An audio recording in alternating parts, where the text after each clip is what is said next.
straight to fourth International Youth and Land Governance here in Arusha is taking place. Today is day 2. And my name is Ahmad Rashid. Welcome, and we meet. It's great honor to meet with you, madam, from Italy. Welcome, and I'm giving you a chance to introduce yourself. Thank you. My name is Guglielma da Passano. I'm a land tenure specialist and I come from Italy. Maybe you can tell us your experience on the issue of land question in Africa, especially for the young people.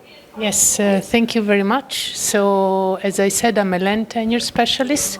I have about 20 years of experience. I worked for a long time with the UN. And I was very fortunate in my career because I had a chance to work with many governments across sub-Saharan Africa in an exciting time of land reforms, where the systems for managing land and governance of land are trying to become more inclusive and more responsive as well to the specificity of African countries, such as customary land, finding ways to blend what land administration can do today to secure tenure rights and the identity and culture and traditions that you find in sub-Saharan Africa. So the youth have a very important role to play. Obviously, they're the majority of the population here in Africa, but also they are becoming more and more cognizant of the role they can play in politics, in governance, and how their voice can be heard. So the role of people like me today is to try to help bridge the gap between a system that did not allow the youth to participate actively in the past and the needs of a youth that wants to be engaged, that wants to be responsive to local traditions and to think about specific context, and who cares really about its identity, even in a global world, and how to help tenure governance support all these efforts. So you realize there is also the challenge on policy and land laws, and you have been working with different countries in Africa. Maybe you can tell us your perspective. Do you think the African leaders, they are ready to take this concrete solution, maybe to act? So I worked in Africa mainly, but I worked in other continents as well. And the progress that Africa has made in the last 15 years is something that everybody looks at. So I think sometimes globally, I think sometimes from inside the continent, you don't realize how big the strive has been through land policy reforms, through this effort to stop taking things as dogmatic. You know, land administration is not one. It does not serve one purpose, but it should be to the service of the people. And so more and more African countries, through the development of participatory policies, are now listening to what the people want for their land and are trying to use the best of what exists in terms of technology, in terms of new findings, innovation, to serve those needs.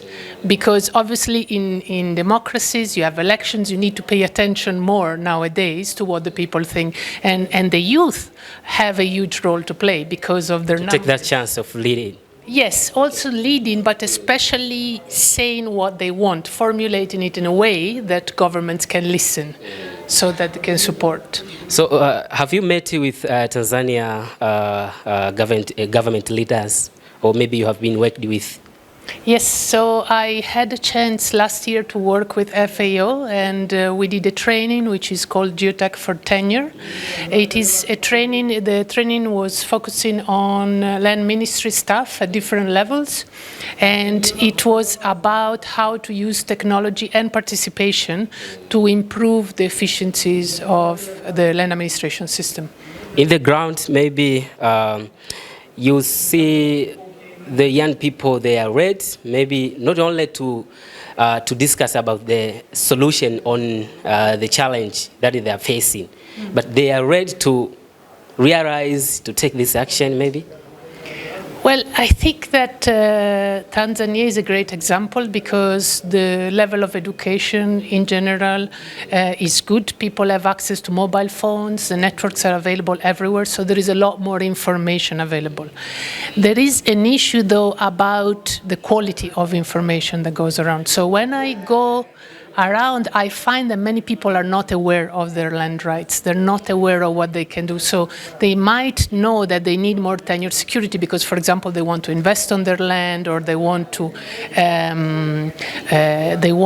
improve family land or improve the land they've been assigned, but they're not really aware of how to increase that tenure security, how to access credit, how to.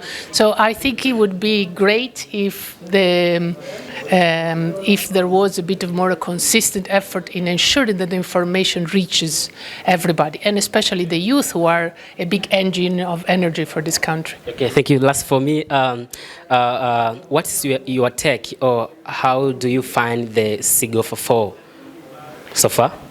I think what is exciting about this conference is that it really represents a constituency that is a constituency that has a big weight in Africa today and has not found yet very effective ways to make its voice heard. So events like this can really help the youth put the ideas together and then bring them back to other bodies, to the continental level, the African Union, the regional level, IGAD, or the other regional authorities, and bring back concrete solutions and what they want. Because there is a lot of assumptions about what the youth wants, but not really a lot of information. One final question. There are views that the failure of the youth to access land rights is partly upon them because they are not serious, they don't like farm work, and they feel that get their land, they sell it at throwaway prices and then just spend money on luxury. What would you say about this? I think it's a generalization.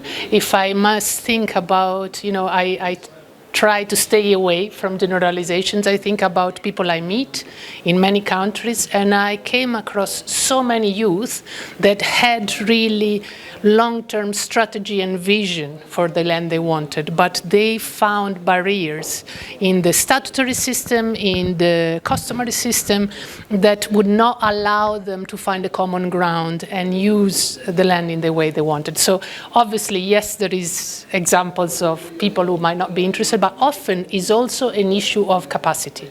Because what they don't understand is that the moment they sell the land, they're left with nothing. So we see so much dispossession across Africa due to the fact that people, as soon as the legal framework allows them, just goes and sell the land because they don't understand the value it has for the present and the future generation in many occasions.